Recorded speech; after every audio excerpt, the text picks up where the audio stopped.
ఐగుప్తు నుండి తన ప్రజలను అందరినీ దేవుడు విడిపించాడు. ఇందాక మనం జ్ఞాపకం చేసుకున్నాం, హామాను యూదులందరినీ సంహరించాలనుకున్నాడు, కానీ దేవుడు యూదులందరినీ కాపాడాడు. ఇక్కడ మనం చూస్తున్నాము, ఫరో ఇశ్రాయేలీలందరినీ ఐగుప్తులో పెట్టుకోవాలనుకున్నాడు.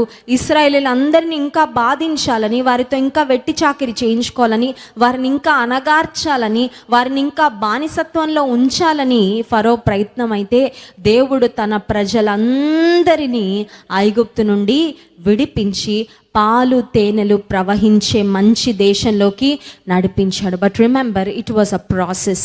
అది ఓవర్ నైట్లో అయిపోలేదండి, ఇలా చిటికేస్తే అయిపోలేదు. ఐగుప్తు దేశం మీదకి 10 తెగుళ్ళు దేవుడు పంపించాల్సి వచ్చింది.